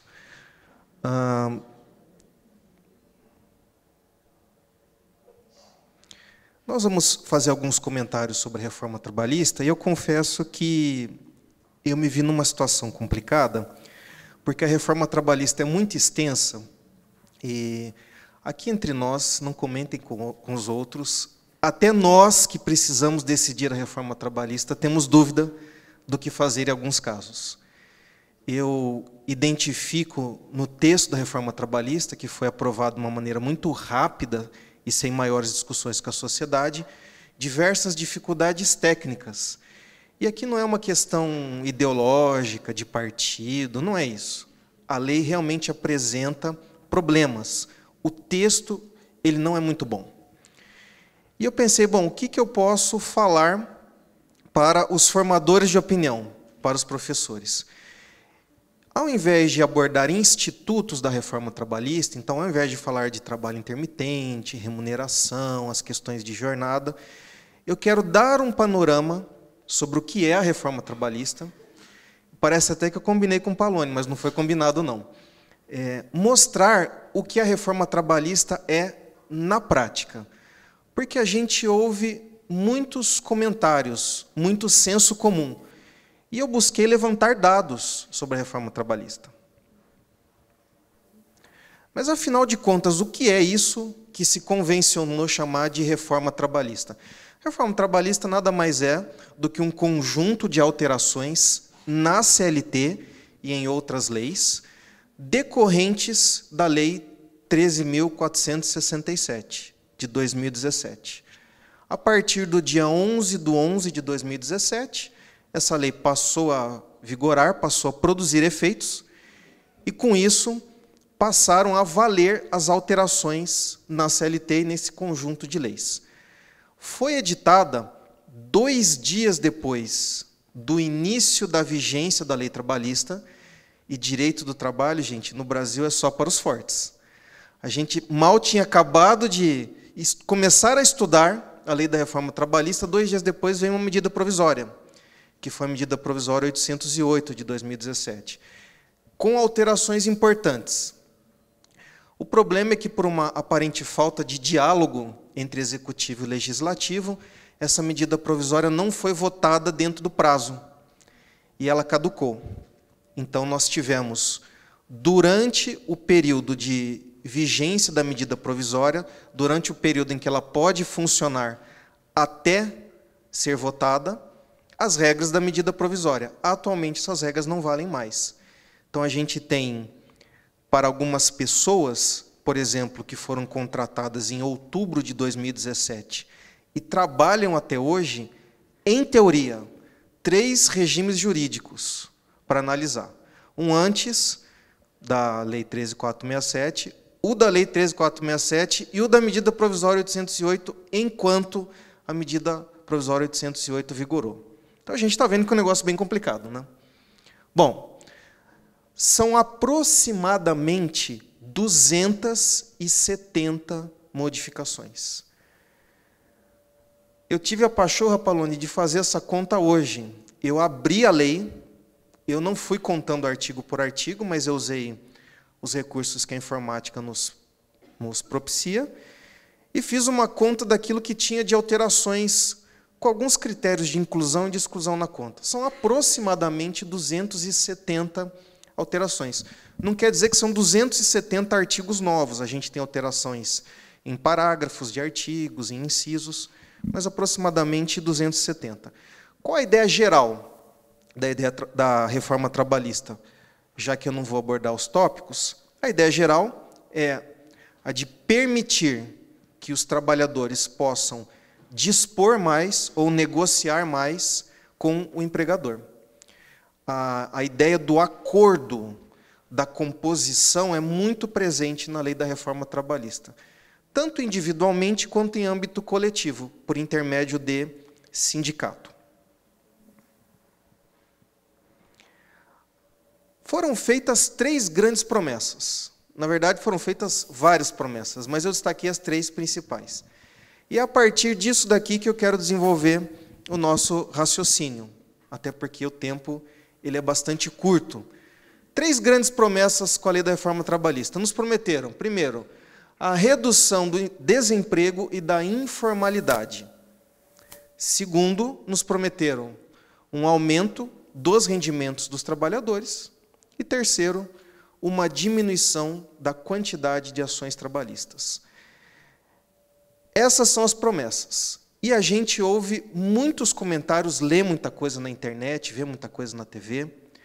E eu procurei levantar números em fontes oficiais para a gente verificar se, afinal de contas, essas promessas foram cumpridas ou não. Foram cumpridas? Não foram? Não, calma, gente, eu nem pus os números ainda. O pessoal está meio pessimista aqui. Não, vamos ver. Pode ser que, de repente, alguma coisa foi atendida. Então, vamos começar com um dos maiores dramas do Brasil contemporâneo, que é o drama do desemprego. trabalho, como inclusive sugere o título do nosso programa, que é um programa muito nobre, que eu admiro muito essa iniciativa, trabalho está ligado com a cidadania. Trabalho está ligado diretamente a direitos fundamentais previstos na Constituição e a própria expressão da personalidade do trabalhador.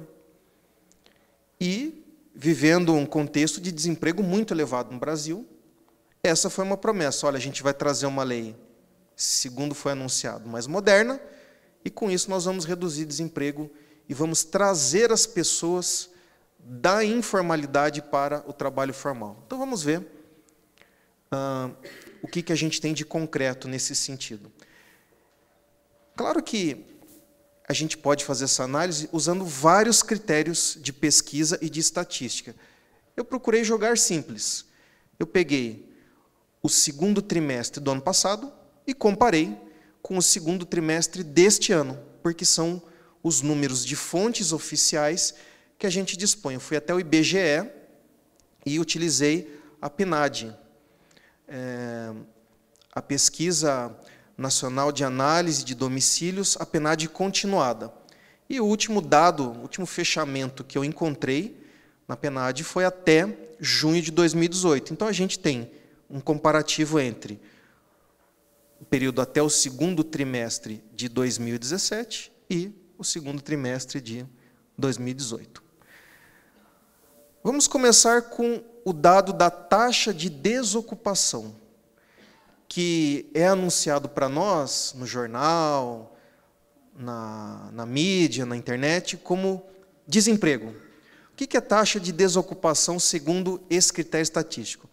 Taxa de desocupação, as pessoas que tomaram providências para conseguir um emprego nos últimos 30 dias do período de aferição, mas, apesar disso, não conseguiram, ou as pessoas que não tomaram providências porque já contavam com a expectativa de iniciar um novo trabalho. Foram contratadas, estão aguardando algum prazo, alguma formalidade, enfim, num período que não ultrapasse 4 meses. Então, quando a gente fala de pessoas desocupadas no Brasil, são essas. As que procuraram emprego até os últimos 30 dias, antes do período de apuração, e aqueles que pararam de procurar, mas já têm a expectativa de iniciar uma contratação. E, naturalmente, as pessoas que estão disponíveis para iniciar um trabalho. Então, não entra nessa conta, por exemplo, pessoas que estão inativas, pessoas afastadas, doentes, com a capacidade de trabalho reduzida ou cessada temporariamente.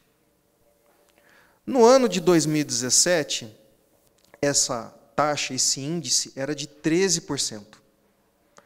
Agora, nesses marcos, considerando o período até o segundo trimestre do ano, nós temos 12,4%. Então, aparentemente, a taxa de desocupação retrocedeu. Será que isso é uma boa notícia? Vamos analisar esses números um pouquinho mais a fundo. Eu trouxe, ainda a partir da PNAD do IBGE, dados sobre emprego formal e, embora para nós juristas essa expressão não seja correta, emprego informal.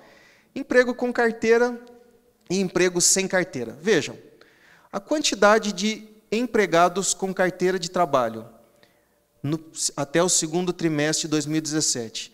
33 milhões. Aqui a gente está com um número em 1.000 unidades, então a gente tem aqui 33.331.000.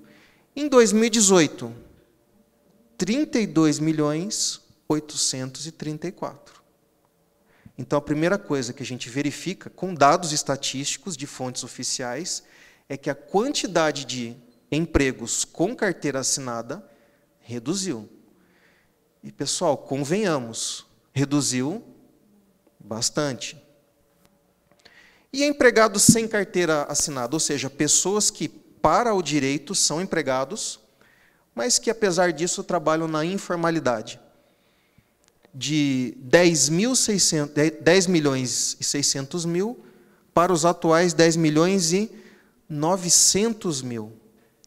Então, a gente começa a identificar uma migração das pessoas que trabalham com registro para uma atividade sem registro. No caso do trabalho doméstico, verificamos os mesmos fenômenos. 1.800.000 em 2017 para 1.800.000 em 2018, com a quantidade um pouquinho inferior. Quando a gente olha para o trabalho doméstico sem carteira assinada, a gente percebe que o número cresce. Ou seja, estão reduzindo paulatinamente os postos de trabalho de empregados domésticos, pessoas que têm registro, recolhe FGTS, recolhe INSS e têm outros direitos assegurados por lei, para situações de trabalho doméstico sem vínculo empregatício. Trabalho por conta própria é aquele trabalhador que não é empregado. A gente conhece ele como autônomo, pode ser também o eventual, de 4.100.000 para 4.400.000. Isso reforça aquela primeira informação, a de que nós temos uma migração não só de empregados da formalidade para empregos informais, como da condição de empregado formal para a condição de autônomo ou de não empregado. Pode ser autônomo, pode ser eventual ou outras figuras.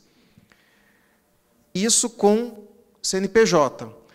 Sem CNPJ, da mesma forma, apesar de proporcionalmente menor, nós também temos um acréscimo.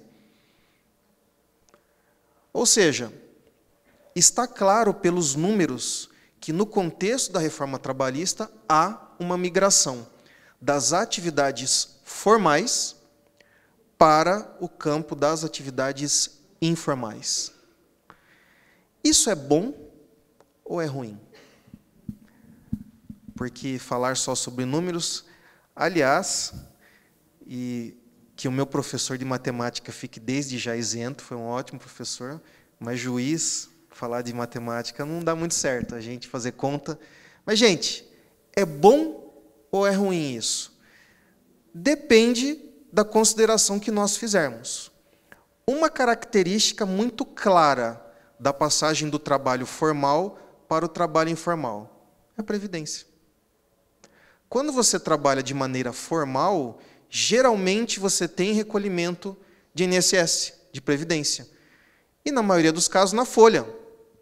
Você não tem escolha. Você já sofre a retenção mensalmente. E isso é repassado ao poder público, ou deveria sê-lo. Quando a gente fala de trabalho informal, a responsabilidade desse recolhimento passa para o trabalhador. A questão é que o nosso trabalhador, o trabalhador brasileiro, em razão dos rendimentos que normalmente não são muito expressivos, ele tem necessidades imediatas, mais importantes na perspectiva dele do que recolher INSS. Então, normalmente, quando a pessoa passa para a informalidade, ela para de contribuir para a Previdência. E isso gera alguns dos problemas que o Marcelo apontou para nós. Além disso, o fato de não recolher para a Previdência não tem só o problema da aposentadoria. Imaginem um empregado que tem carteira de trabalho, vai realizar a pintura de uma parede, por exemplo, um nível mais elevado, e cai. Se machuca, eventualmente até vem a falecer. Ele tem benefícios assegurados pelo INSS.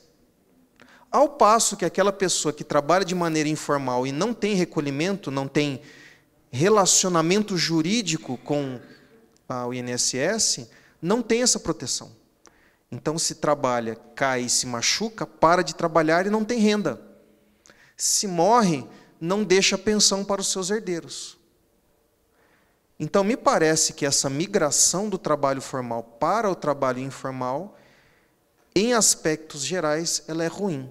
Ela é ruim para o trabalhador, porque acaba ficando alheio à proteção da Seguridade Social. É ruim para o poder público, para o Estado, num sentido amplo, porque arrecada menos. E ruim, gente, para a sociedade como um todo, porque na medida em que os rendimentos diminuem, também diminui o poder de consumo. Quem ganha menos, compra menos. O que é que eu vi aqui em Indaiatuba, no meu período de juízo do trabalho? Eu vi algumas indústrias que, por força da crise econômica, fecharam. Mas o problema não é só fechar a indústria. O problema é que o trabalhador da indústria ele consome na cidade. E dali a pouco aparecem ações trabalhistas de supermercado de Indaiatuba que fechou, porque reduz o volume de venda de produtos. E ali aparece a ação trabalhista do prestador de serviço, porque parou de prestar serviço uma vez que teve uma redução na quantidade de clientes. Procurar melhorar a economia mexendo no emprego não é e nunca foi na história da humanidade. Eu não vou nem falar na história do Brasil. Na história da humanidade, nunca foi uma boa solução. Nós não temos nenhum exemplo na história, nem do Brasil, nem da humanidade, em que redução do salário, redução dos direitos trabalhistas importou no aquecimento da economia. Pelo contrário, quando nós olhamos os dois grandes picos de crescimento econômico no Brasil, nos anos 30 e nos anos 70, nós vamos ver que são períodos de fortalecimento do direito do trabalho. Nos anos 30, por exemplo, o advento da CLT. Agora, um dado que me incomodou particularmente. Porque quando uma pessoa perde o emprego, ela se esforça, ela levanta a cabeça, ela vai atrás, ela procura uma nova ocupação, ela vai empreender. Empreendedorismo é a palavra da moda, não é? Mas o grande problema é quando a pessoa perde a esperança. Porque uma pessoa sem esperança é uma alma semi-morta. E tem um índice, um dado nessa pesquisa, que ele é relevante e muito preocupante. É a chamada índice ou contingente das pessoas desencorajadas ou desalentadas. Eu não estou trazendo palavras de efeito, não quero fazer bonito. Isso é um dado oficial, isso integra a PNAD. Isso é um dado IBGE. O que é isso? O que são essas pessoas desencorajadas ou desalentadas? Pessoas que não procuraram trabalho no período de 30 dias em relação ao de aferição da pesquisa, achando que não iriam conseguir. Ou então que procuraram ativamente no período de 6 meses anterior, estando disponíveis para executar uma atividade, mas apesar disso não conseguiram. Então são pessoas que a estatística vai dizer, com palavras mais bonitas, que estão desistindo, estão desacreditando. Agora me diga se isso é preocupante ou não. 2017, 4 milhões de pessoas nesse contingente de desalentados ou desencorajados. 2018, 4,8 milhões. Em 2018, nós atingimos o maior índice desde que esse critério foi inserido na pesquisa. Ele foi inserido em 2012, eu não coloquei aqui, mas em 2012 o Brasil contava com 2,2 milhões nesse contingente, e hoje nós temos 4,8 milhões de pessoas que estão perdendo a esperança, literalmente. O que nós podemos concluir com isso? Nós podemos concluir que, diversamente daquilo que integra o discurso, a reforma trabalhista... Desculpa, não enxerguei. Quanto? 10 minutos, ok, obrigado. Vai mais para o fundo, que você pode mostrar à vontade, que eu não vou ver. Brincadeira. A gente conclui que, diversamente do que foi afirmado, a reforma trabalhista não só não está aumentando a quantidade de postos de trabalho, eu não estou nem falando de empregos formais, não só não está aumentando a quantidade de postos de trabalho, como está, aos poucos, roendo as esperanças daquelas pessoas que têm sido atingidas negativamente pelas modificações. Mas será que, pelo menos, melhorou a renda? Me digam aí, a de vocês. Não. Vamos ver dos outros, então. A nossa, no serviço público, não melhorou. Vamos ver na iniciativa privada. Aqui, a pesquisa ela considera o rendimento médio real habitual, ou seja, o valor bruto. É quanto a pessoa ganha sem nenhum desconto, sem descontos tributários, sem descontos outros previstos em lei, pensão alimentícia, etc. Bom, qual é o rendimento médio do brasileiro com carteira assinada? Em 2017, rendimento mensal médio bruto, R$ 2.095. Em 2018, olha aí, aumentou, hein? R$ 2.099. Opa, já dá para começar a fazer a previdência complementar, não dá não, Marcelo? Opa. E os empregados sem carteira? R$ 1.243 para R$ 1.313. A gente percebe que, percentualmente, há um aumento maior daqueles que trabalham de maneira informal. Guarde essa informação na mente, porque ela é importantíssima. No trabalho doméstico, a gente verifica a mesma coisa, de R$ 1.210 para incríveis R$ 1.212. O trabalhador doméstico sem carteira, rendimento realmente muito baixo. Aqui a gente tem normalmente a figura do diarista. E isso acontece, a pessoa acaba recebendo menos de um salário mínimo, de 721 para 730. Também a gente percebe que na informalidade o rendimento teve um aumento, proporcionalmente falando, maior. Agora veja que interessante. Trabalhador por conta própria, quem não é empregado, quem está fora do sistema da CLT. Aí o aumento é um pouquinho melhor, de 2.990 para 3.060. E no caso do trabalhador por conta própria sem CNPJ, ou seja, aquele que está fora do sistema da CLT, e na informalidade, até um pequeno decréscimo na renda mensal média, de 1.271 para 1.264.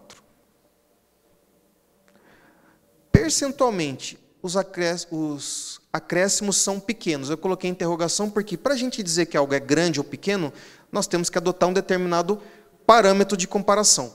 Qualquer parâmetro de comparação que a gente adotar aqui vai revelar que o rendimento é pequeno. Inflação é pequeno. Outros países é pequeno. Então, o acréscimo remuneratório que nós verificamos pós-reforma trabalhista, ele existiu, mas proporcionalmente ele é pequeno. O ganho dos empregados sem carteira são maiores do que os empregados com carteira. E isso nos conduz novamente àquela situação do imediatismo. Eu preciso ter uma renda melhor para atender às minhas necessidades do momento. Eu preciso pagar a escola, eu preciso pagar a minha luz, eu preciso comprar alimentos. Então, a pessoa muitas vezes aceita uma mudança de condição jurídica com um retorno imediato maior. Agora, vejam, proporcionalmente, será que a diferença cobre aquilo que a pessoa deixa de receber por não ser empregado? Porque quando passa para a informalidade, perde o FGTS. Se a gente considerar uma pessoa que é despedida sem justa causa, que ao final tem uma multa de 40% sobre os depósitos, nós temos, dividindo isso mensalmente, 11,2% a menos por mês. Nós já tiramos a diferença. Essa pessoa que foi para a informalidade não tem 13º. Pode até tirar férias, mas não vai ter remuneração das férias e nem o acréscimo de 1/3.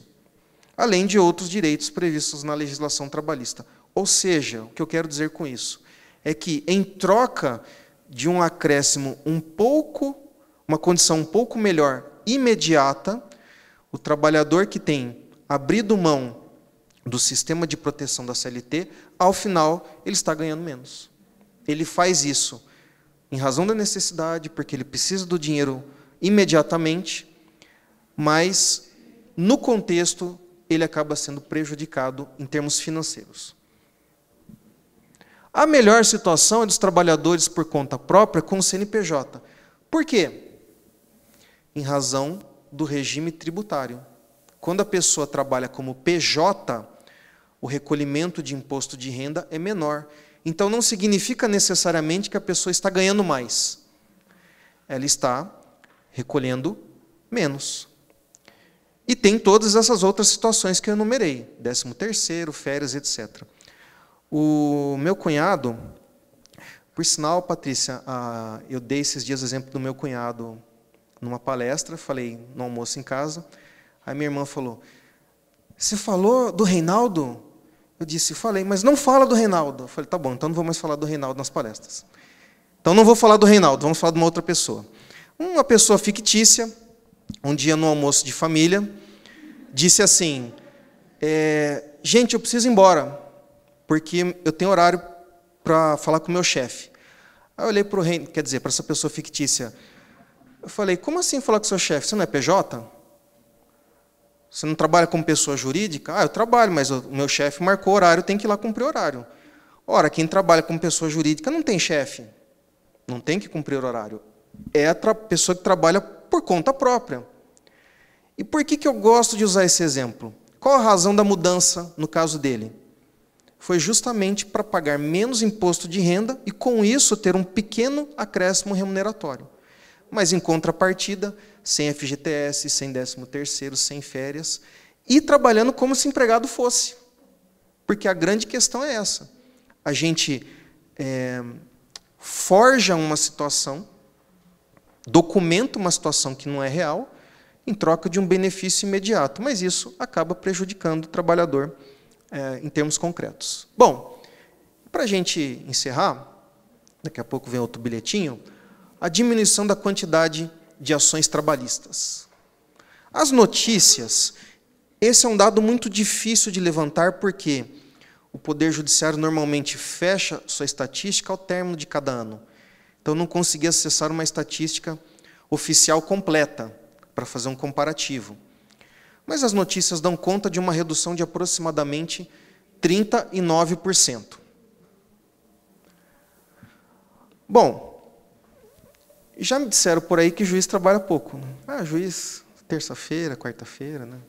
Quinta-feira vai para casa.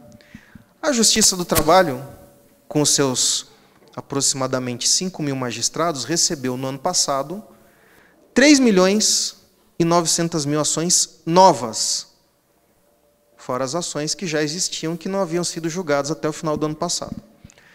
Se a gente dividir isso pela metade, nós teríamos aproximadamente 1.900.000 ações até meado do ano. Essa conta não é exata, porque a quantidade de ações novas varia no decorrer do ano, mas uma conta simplista, para a gente ter parâmetros, nós teríamos em junho do ano passado 1.900.000 ações. Em junho desse ano, 1.500.000. Então a gente percebe que há realmente um decréscimo importante. A questão é, quais são as razões dessa diminuição? Conversando com os advogados, consultando sites jurídicos e outros ambientes de trabalho, a gente verifica que são basicamente 3 razões para a menor quantidade de ações trabalhistas. A primeira razão é a insegurança. Como o texto da lei é um texto que tem problemas técnicos, a gente não sabe ao certo ainda o que vai acontecer, como é que vai aplicar o texto. Então, muita gente prefere não realizar as mudanças ainda. Também existe receio, porque hoje, eu vou fazer um comentário muito rápido daqui a pouco, que eu acho importante que o professor transmita aos seus alunos, existe um medo de ajuização trabalhista, em razão dos custos da ação. E, finalmente, isso é uma margem pequena, mas existe, algumas pessoas têm se conscientizado. Algumas pessoas têm optado por não ajuizar a ação trabalhista, identificando, num estudo mais criterioso, que não haveria uma boa probabilidade de êxito. Bom, eu quero dizer 2 coisas para a gente encerrar, já estourou meu tempo. Primeiro, as ações trabalhistas, eu acredito, não vão diminuir. Por quê? Por uma simples constatação. Quando a gente vai olhar os assuntos que mais aparecem nas ações trabalhistas, nós verificamos que o que as pessoas mais pedem na Justiça do Trabalho são direitos básicos. Veja os 3 primeiros. Em primeiro lugar, aviso prévio. Um direito básico. Segundo lugar, a multa do artigo 477, a multa devida quando as verbas do término do contrato não são pagas no prazo. Em terceiro lugar, a multa de 40% da FGTS. Esses são os 3 assuntos mais frequentes na Justiça do Trabalho. O que acontece é que a reforma trabalhista passa ao largo disso, ela não trata desses assuntos. E essas situações vão continuar acontecendo, porque as pessoas são despedidas e não recebem, ou recebem fora do prazo, em razão dos problemas da economia. Por isso, pode ser que as ações sejam mais enxutas, elas tenham menos pedidos. Mas eu acredito que, ao final, o número de novas ações ele tende a se estabilizar e voltar a crescer. Porque esse é um tipo de problema que continua existindo e não é resolvido pela reforma trabalhista. E eu encerro com essa pergunta aqui. As pessoas, afinal de contas, devem ter medo da Justiça do Trabalho? A doutora Patrícia não se deixa enganar por esse rostinho angelical. Ela é brava. Brincadeira. Tive o prazer de trabalhar com a doutora Patrícia, uma pessoa, além de muito capaz, tecnicamente, muito simpática. Gente, o que acontece é que hoje, em razão da nova legislação, o fato de ajuizar uma ação, ele importa numa conduta mais responsável. O que eu quero dizer com isso? Hoje, ajuizar a ação tem custo para quem perde, inclusive para o trabalhador. Quando o trabalhador ajuiza uma ação, precisa fazer uma perícia e ele perde o processo, ele paga a perícia. Quando ele ajuiza uma ação com muitos pedidos e perde pedidos, ele tem que pagar em razão dos pedidos que ele perdeu. Mas a Justiça do Trabalho, com a reforma trabalhista, ela não busca punir trabalhadores. A Justiça do Trabalho não quer fechar as suas portas. Nós temos uma vocação histórica de atendimento dos trabalhadores e dos empregadores. No começo, sequer as pessoas precisavam ir com o advogado. Ainda hoje não precisam. É recomendável que façam, mas não é obrigatório. O que as pessoas precisam ter em mente é que, com a legislação trabalhista, os pedidos na justiça precisam ser mais responsáveis, precisam ser mais conscientes. Muito bem.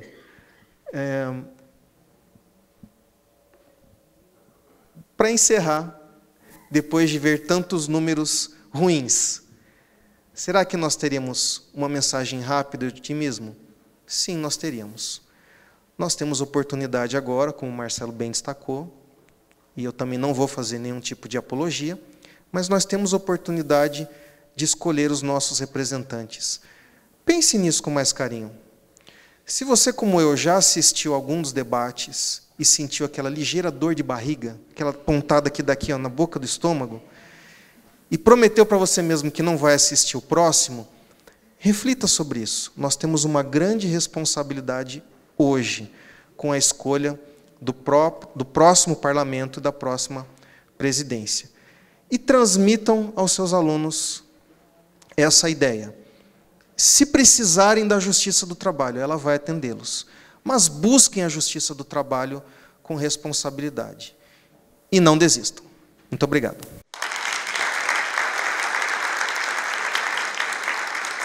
Nós estamos nos aproximando do final e temos uma pessoa na plateia que pediu para compartilhar uma informação, né? Nós estamos com a hora bastante adiantada, mas ela prometeu que ela será breve, e aí talvez nós possamos enriquecer as informações que temos aqui presentes, que já foram muitas, né? Foram informações muito valiosas.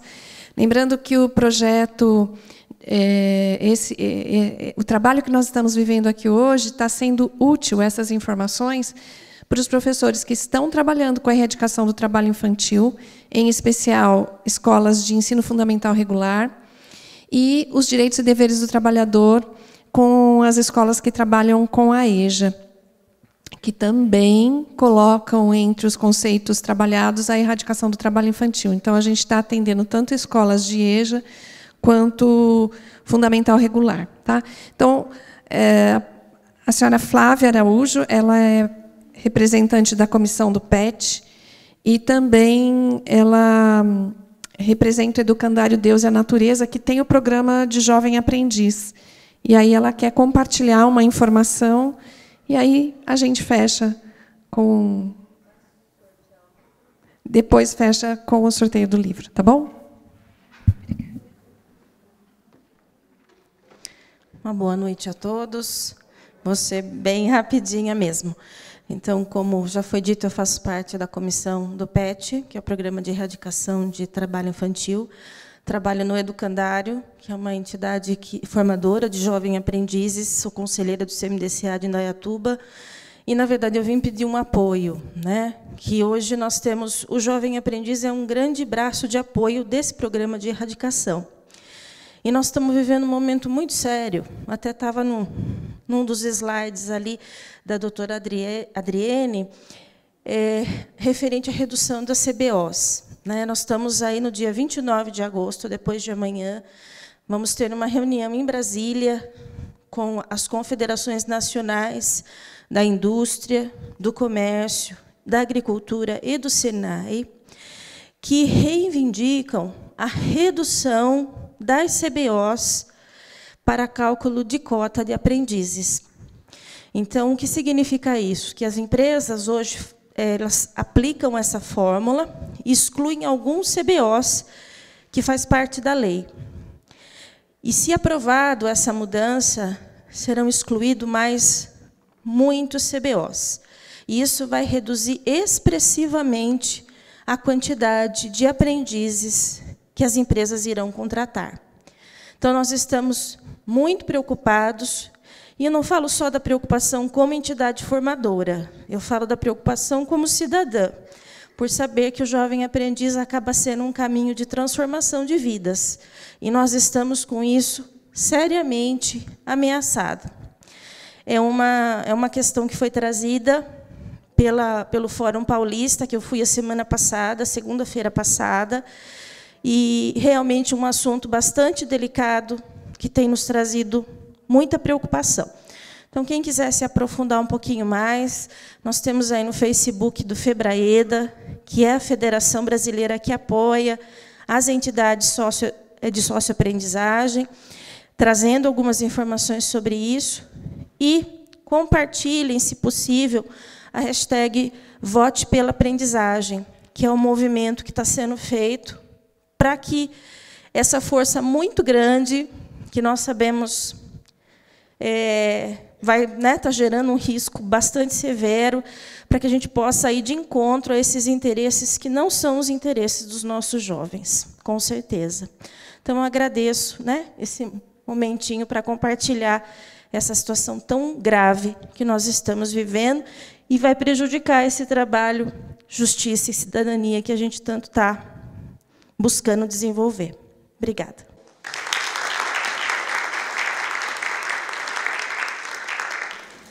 Sobre a informação que a Flávia trouxe, talvez fique um pouquinho difícil de entender a gravidade desse problema. A questão dos aprendizes, ela é baseada numa lei que determina que um percentual dos empregados, do número total de empregados, excluído aqueles que têm ensino superior, então, por exemplo, uma indústria tem 1.200 empregados, 200 cargos são de nível superior. Então, sobre o restante, os 1.000 empregados, nós calculamos 5%? É isso? 5% a 15% seria a cota para destinar aos aprendizes. Qual é o problema que a Flávia está nos trazendo hoje? É que, nesse cálculo de excluir algumas profissões, alguns cargos dessa indústria, nesse caso que era só os de ensino superior, é que o movimento que está acontecendo agora é o de aumentar os cargos. CBO é o Código Brasileiro de Ocupações. Então, aumentar o rol do CBO que vai excluir dessa cota. Então, significa o quê? Reduzir os postos de aprendizes.